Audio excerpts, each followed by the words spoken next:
Bom, muito boa noite a todos, sejam muito bem-vindos a mais uma palestra do ciclo de palestras realizado pela ASEAG, Associação dos Engenheiros e Arquitetos da cidade de Guarulhos, tá? Eu sou o Thiago Cabral, sou engenheiro mecânico e também atuo na ASEAG como membro do Conselho Deliberativo e também membro do Conselho Fiscal da Associação. E nessa noite eu serei o anfitrião do evento, com muita satisfação, e é um grande prazer poder estar aqui com vocês. E a partir de agora o Dr. Denis vai assumir, mas antes disso eu só queria deixar um recado. Então o Dr. Denis ele vai começar a palestra dele, se alguém tiver alguma dúvida, alguma questão, pode colocar no chat do Zoom, que a gente vai estar acompanhando, e depois no final da apresentação vai ter um momento aí para a gente poder discutir algumas das questões aqui colocadas, tá? Então, Dr. Denis, advogado, vai falar sobre planejamento jurídico patrimonial na engenharia. Dr. Denis, muito boa noite, eu passo a você a palavra a partir de agora. Olá, Thiago, muito boa noite, espero que esteja bem. Estão todos me ouvindo bem? Sim, ótimo.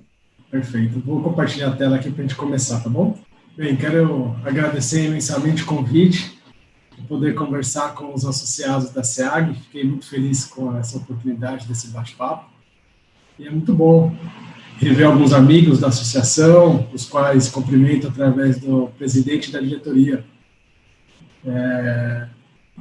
Essa conversa é com os engenheiros, arquitetos, agrônomos e todo o pessoal que está acompanhando a gente pelo YouTube e Facebook. Vocês estão conseguindo compartilhar, ver minha tela, Thiago? Sim, normal, Denis. Positivo. Então, tá bom. Bem, hoje vamos falar de uma coisa boa, né? Sobre patrimônio. Minha expectativa não é esgotar o assunto, obviamente, mas é a gente pensar a respeito do planejamento jurídico desse patrimônio. Porque para a gente esgotar todo esse assunto, seria necessário conhecer melhor a necessidade e a expectativa de cada um, né? Para um resultado melhor do planejamento, a gente sempre sugere que a análise seja feita de forma multidisciplinar, junto com o contador, engenheiro, administrador e consultor de empresa.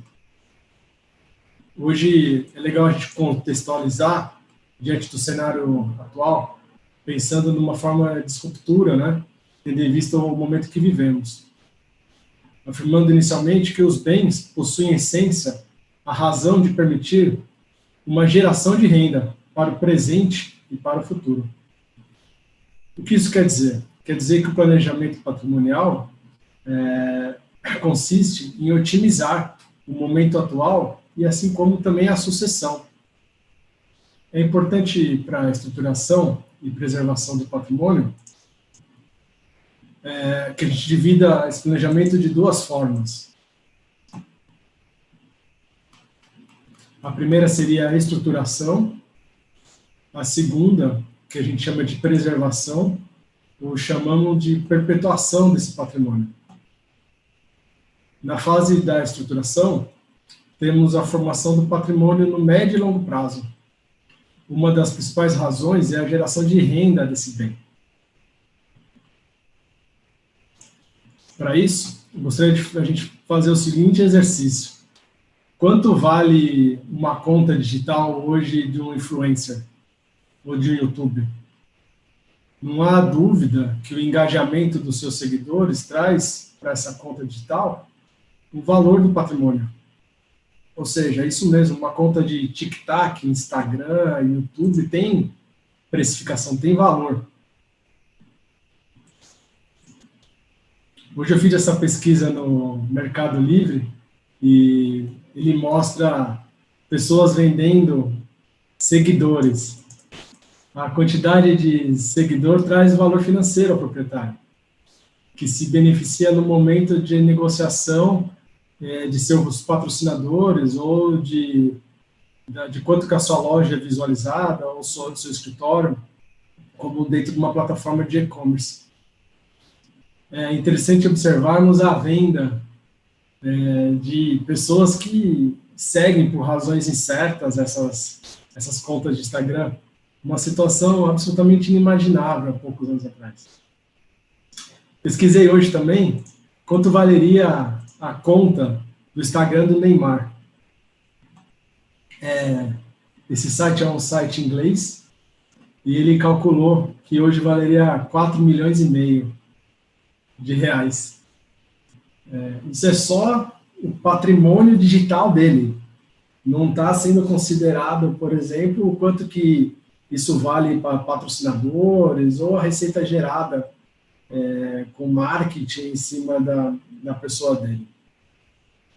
Fiz esse exercício para não restar dúvida que esse patrimônio digital deve ser administrado assim como os demais, como uma casa, um carro ou uma empresa. Não há diferenciação hoje. Para que tenhamos uma estruturação desse patrimônio, se faz, obviamente, necessária a sua regularização e gestão.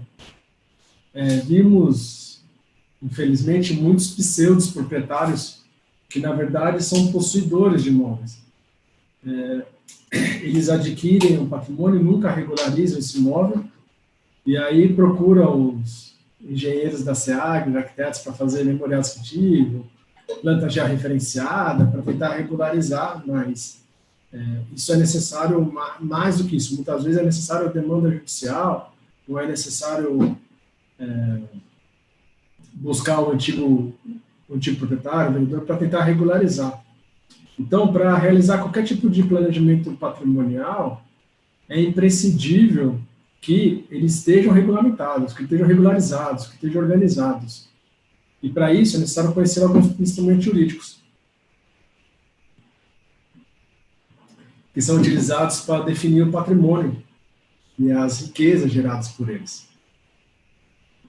Na nossa visão, o imóvel tem um aspecto bem interessante, porque quando é deixado um imóvel numa herança, existem estatísticas que demonstram que há uma maior chance de esse bem, esse imóvel, permanecer no patrimônio dos herdeiros, mais do que um carro, uma joia, um seguro de vida, um dinheiro. Porque os herdeiros, primeiro, resgatam o que tem maior liquidez, mais o patrimônio imobilizado, eles mantêm mais herança e esse patrimônio vai se aumentando. Diferente dos outros exemplos que eu dei, que um carro que desvaloriza, uma joia, o imóvel é um dos investimentos de maior êxito de resultado. E aí entra a responsabilidade dos profissionais da SEAG, né, em colaborar e conscientizar os seus clientes da importância da regularização e incentivar na compra de imóveis. Além disso, é legal destacar que nesse momento de pandemia surge a valorização de um lar. O imóvel confortável tornou-se objeto de desejo, comum a todos, desde um quarto, uma sacada, um home office melhor. Basta ver o aumento de faturamento das empresas de material de construção, ou então os empreiteiros que estão com dificuldade de atender à demanda. Então, é um momento bem interessante para a gente pensar na aquisição do imóvel. Por isso, a gente acaba acompanhando o entendimento da maioria dos economistas que afirmam que essa é a hora de comprar o bem imóvel. Dentro dessa fase de estruturação, que seria a primeira, uma das regras mais importantes que temos, somente na questão empresarial, é não confundir o patrimônio da pessoa física com a pessoa jurídica. Isso não tem relevância se a empresa é de pequeno porte, ou se é uma multinacional, uma sociedade anônima. Os registros e as contas devem ser sempre separados. É importante destacar que, sem isso, há uma enorme chance de trazer para a vida pessoal e corporativa riscos que poderiam ser evitados. Com planejamento patrimonial, a empresa responsável deve desvincular os bens dos sócios e desassociá-los da organização. Esse modelo de gestão ajuda a diminuir os riscos de perdas no caso em que os sócios se envolvem em alguma dívida, pois tais valores podem ser direcionados para a empresa, prejudicando até mesmo o outro sócio. Juridicamente, a gente chama isso de desconsideração da personalidade jurídica, quando a dívida da empresa pode recair para o sócio. Outro aspecto interessante do planejamento patrimonial também é reduzir a carga tributária.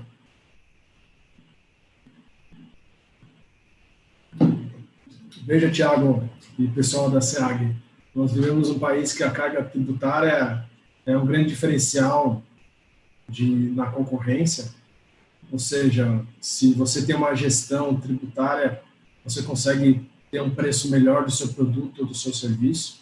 Então, é muito importante o planejamento patrimonial nesse aspecto de tentar reduzir os impactos dos impostos. Pois, como exemplo, usamos os rendimentos de aluguéis.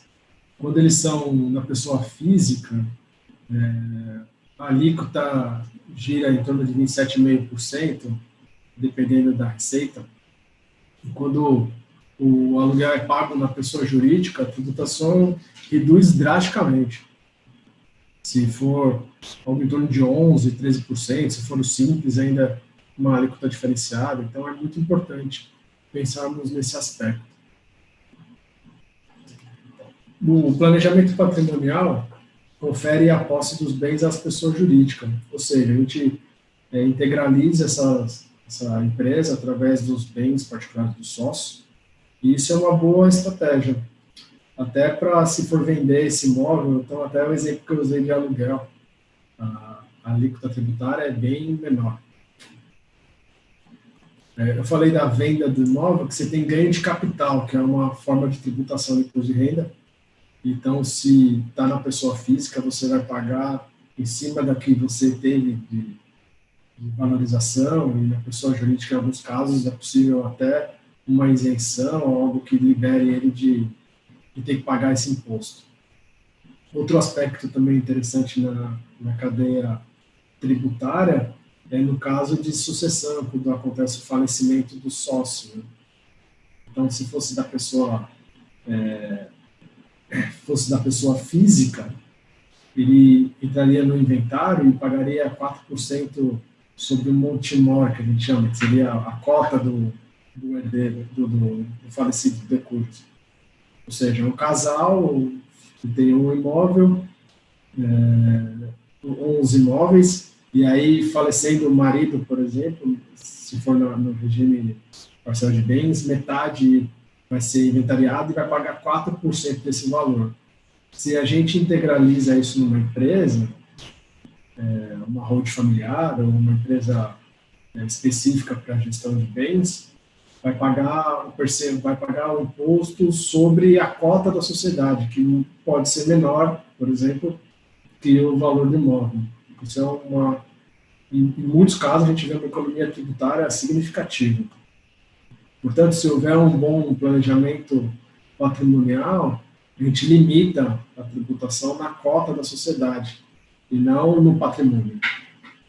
Nesse caso, somente as cotas do falecido serão inventariadas, ou seja, reduz a carga tributária.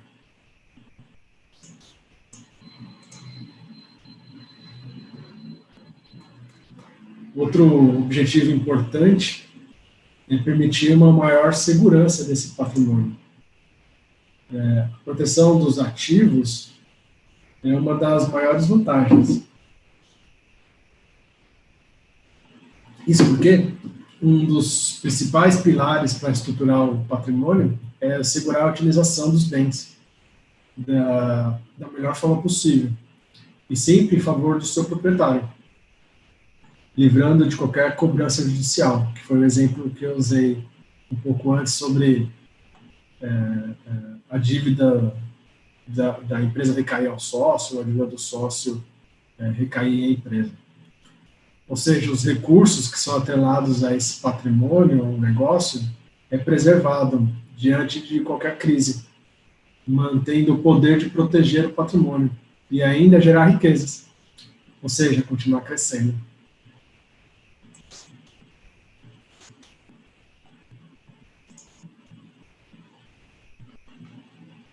Outro aspecto importante que a gente tem que considerar é que esse planejamento ajuda também no alinhamento estratégico do patrimônio e da sociedade. Todo investimento, obviamente, é realizado para atingir algum propósito, ou para aumentar o patrimônio, ou para aumentar o grupo empresarial, ou para ter mais renda, e ele deve ser claramente desenhado para a construção dessa receita ou desse patrimônio. Os bens precisam ser gerenciados de forma centralizada, para que facilite uma tomada de decisão mais focada, no melhor aproveitamento desse recurso, ou seja, não desperdiçar recursos pela falta de lógica na forma de gestão do patrimônio. Isso garante que os ativos sejam distribuídos de acordo com as necessidades e objetivos, produzindo assim alinhamento com as estratégias corporativas e pessoais. Aí vamos para a segunda etapa, que seria a preservação desse patrimônio. O foco é perpetuar esse rendimento através de uma renda passiva, ou seja, mesmo você tendo um patrimônio, uma empresa, um bem qualquer que seja, mesmo você querendo parar de trabalhar ou querendo parar de operar ou disposto a se aposentar e descansar, essa renda, independente do seu trabalho, continua você podendo usufruir. Ou então, essa preservação serve também para a transmissão de bens para os sucessores. Pode ser os filhos ou demais sócios.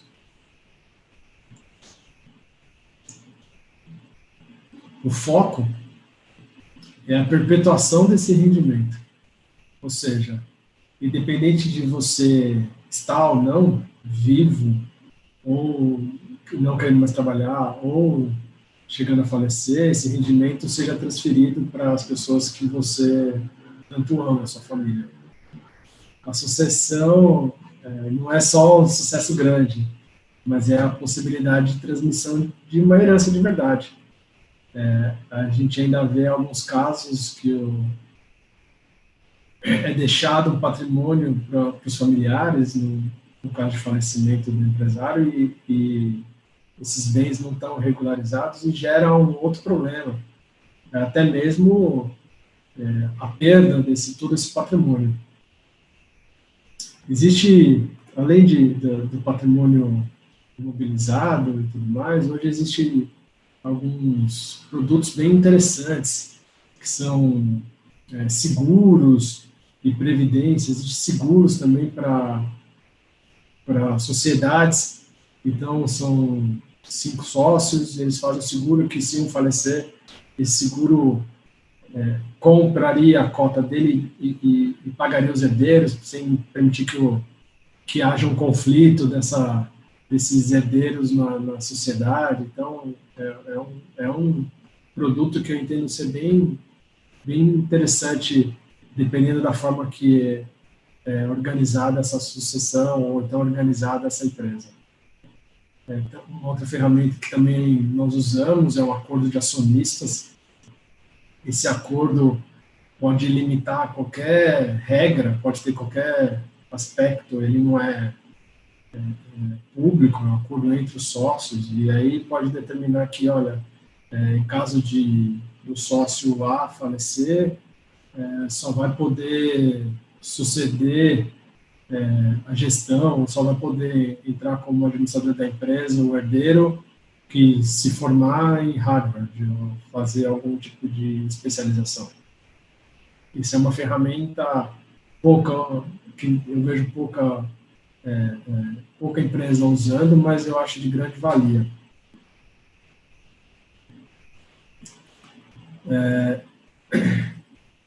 A questão dos seguros e de previdência são interessantes, porque nesse momento ela não gera uma renda, mas ela gera nesse momento de preservação de patrimônio. Então, ela se perpetua por tempo que for estipulado em contrato, fazendo uma condição econômica e social dos proprietários e até mesmo dos sucessores.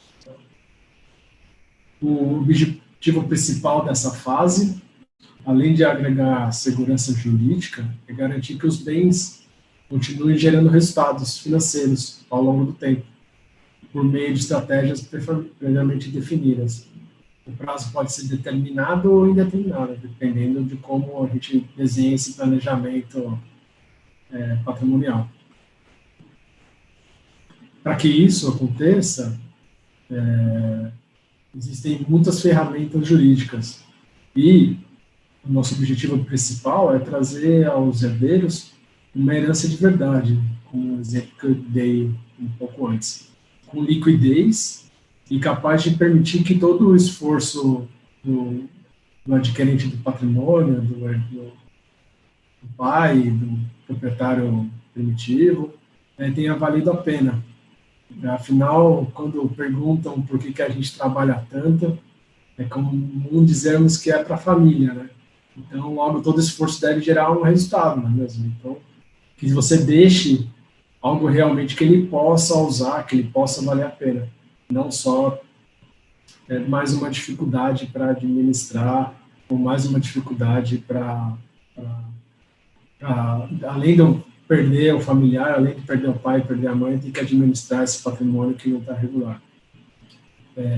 São muitas as vezes que a gente entra nessa gestão no momento que já estamos sendo contratados pelos herdeiros.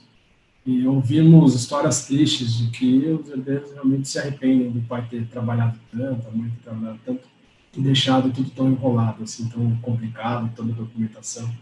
Então, eu quero fazer esse alerta para o pessoal da SEAG, para os seus clientes e tudo mais, o quanto é importante a gente deixar esses patrimônios de forma mais segura, de mais precisão, ou de mais fácil liquidez. E isso sim é o planejamento patrimonial jurídico.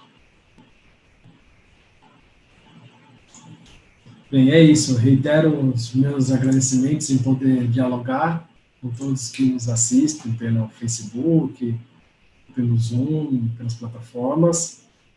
Nosso escritório está aqui em Guarulhos, mas a gente atende em território nacional e vou deixar aqui meus contatos. Fique à vontade de adicionar, de ligar. Estamos todo momento à disposição para todos que estiverem assistindo. Ok, obrigado, Thiago. Eu que agradeço, Denis, muito interessante a palestra, os assuntos que foram tratados, tá? Então, pessoal, agora a gente vai ter um momentinho aqui para interação. Se alguém tiver algum comentário, fazer alguma pergunta, pode colocar aqui no chat que o Denis vai estar à disposição. E o Denis falou, pode mandar qualquer pergunta que eu mato no peito e mando para dentro. Ô, Denis, eu só queria fazer um comentário, né? Eu achei muito interessante, especialmente no começo da sua palestra, né? Que quando você trata de patrimônio, e eu estava com essa coisa na cabeça, muito assim sobre patrimônio físico, né? Quando fala de patrimônio, a gente já pensa num carro, a gente pensa numa casa. Eu achei legal, principalmente, porque você já entrou falando, ó, patrimônio não é só isso, não é só isso, tem muito mais coisa, né, que é patrimônio.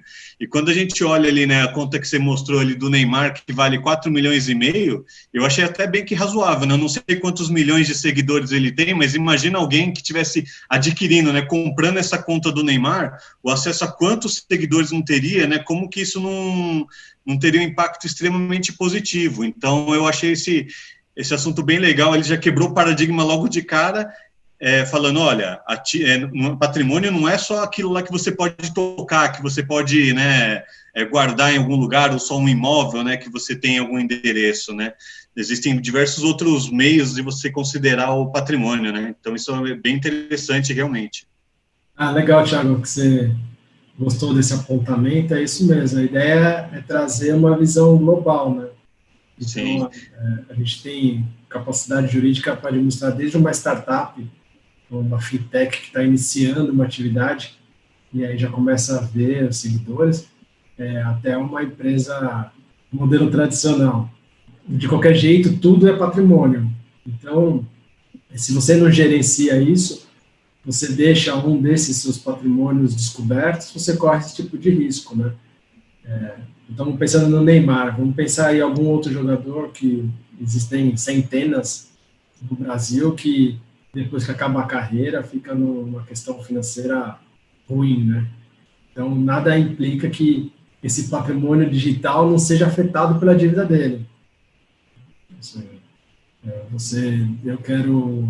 Vou dar um exemplo qualquer, sem falar nome especificamente, mas o jogador deixou, ou qualquer youtuber, ou qualquer que seja, deixou a dívida recair sobre o patrimônio dele, não foi líquido, e aí a pensão alimentícia ou um outro credor vai lá e fala, tá bom, eu quero a penhora da conta, eu quero a penhora do Instagram dele, e aí ele pega um Instagram de 11 milhões de seguidores, que acho que é o que está hoje o Neymar, 14 milhões de seguidores, e ele muda, ao invés de Neymar Júnior, ele muda lá e coloca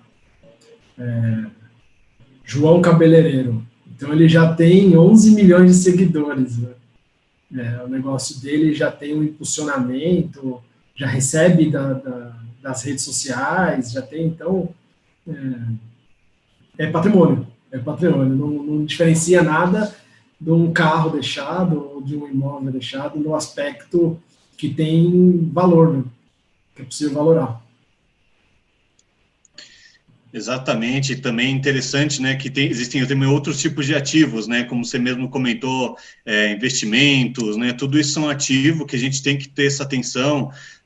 Quem investe em ações, fundos imobiliários ou qualquer outro investimento também são coisas que se passam, né, de pai para filho, também se mantém essa perpetuidade aí da renda, né, que você falou. Então, olha só como o negócio começa a ficar mais complexo, né? Então, a gente tem na cabeça, como eu já falei, o imóvel, possivelmente carro, alguma coisa assim, e aí você coloca ali conta de rede social, que ninguém contabiliza, e você coloca em cima disso ativos financeiros, né? Então, começa a ficar cada vez mais complexo, aí por isso a importância de ter sempre um advogado especialista aí por trás, né, desse sistema aí. Chegou uma questão aqui da Cláudia Paduan, e ela diz: Dr. Denis, boa noite. Como é possível fazer para que os bens da pessoa física seja colocado em uma empresa com o objetivo de menor incidência de imposto? Doutora Cláudia, prazer em tê-la aqui com a gente. Tem vários mecanismos, né? Muito comum hoje criar uma holding patrimonial. Então, a gente pega, vou usar um exemplo qualquer, tá? A gente pega uma família, e aí ele já tem, na pessoa física, 15, 10, 6 imóveis, 4 imóveis, eles integralizam isso, abre uma sociedade entre marido e mulher, esse é um dos padrões, tá? Cria a sociedade entre marido e mulher, e integralizam com esses imóveis, os imóveis fazem parte dessa sociedade, e essa sociedade... E depois eles colocam os filhos como sócios, podendo até ser menores. E esses filhos vão já estar na sociedade, então, na hora da sucessão, isso já está quase que 100% regularizado. Ou seja, o que você ia pagar 4% de imposto e tudo isso, do IPCMD, que hoje é 4%, né, existem alguns projetos no estado de São Paulo ser 8%, você já tem essa redução da carga tributária. E aí, isso é um exemplo, você tem exemplos mais complexos de montar offshore, dependendo do patrimônio que você tem aqui, porque você tem uma carga tributária em alguns países mais interessante, ou então fazer uma gestão dessa renda em mais de um país. Então, existiam muitos mecanismos. Offshore, quando você diz, seria fora dos limites do Brasil. Qualquer... Oi? Isso, tudo de forma legal, lógico. Né? Você fazer de forma regular isso para que você tenha uma receita e um melhor resultado dessa receita. Ok. Doutor Pessoal, Denis, mais alguma pergunta? Oi, boa noite. Oi, boa noite.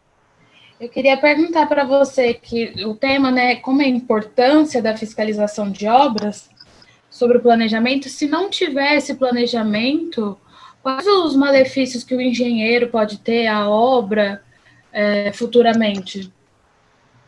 Ó, essa pergunta é bem interessante, Beatriz. A gente, como advogado, sempre tenta olhar as coisas aonde estão os maiores riscos. E aí os riscos são muitos. Então, você tem o risco ambiental, do impacto de uma obra não regular. Esse impacto ambiental pode respingar em todo mundo, desde o engenheiro, arquiteto, caseiro, proprietário. Você tem a questão do risco trabalhista dessa obra, ou seja, quando você vai contratar alguém, você não fazer de forma regular, ou com uma empresa regular, você assumir como prejuízo. Tive, semana passada, tratando esse assunto com um engenheiro, e ele me contando que era uma obra bem interessante, que ele disputou o preço, não fechou, a pessoa que assumiu não fez nada de forma regular e, por fim, um funcionário do empreiteiro lá se acidentou. Ou seja, o preço da obra quadruplicou, assim, porque ele teve que assumir, o proprietário do imóvel, o proprietário do bem, teve que assumir tudo isso, porque o empreiteiro não era nada regular, a profissional não era registrado. Então, os aspectos são muitos. A questão tributária disso, o imposto que é pago no município. Então, são muitos os riscos. Assim. Por isso que tem que estar sempre com um engenheiro, um arquiteto, totalmente regular e que esteja atendendo os requisitos da lei. Perfeito, muito bom. Eu estou olhando aqui o chat. O Gilmar Godoy deseja boa noite a todos. Alcides Vieira, boa noite a todos. Alcides, gestor do CREA. Carlos Cunha também, boa noite. E é isso, pessoal. Bom, daqui não tem mais pergunta. Não sei se alguém deixou alguma pergunta no YouTube ou alguma coisa. Senão a gente pode estar... A gente vai estar encerrando aqui. Denis, muito obrigado mesmo, muito interessante o tema, a discussão que a gente teve aqui sobre patrimônio, e desde já eu agradeço muito a participação de todos, agradeço muito o interesse pelos assuntos, e é isso, gente. Obrigado, amigos, até a próxima.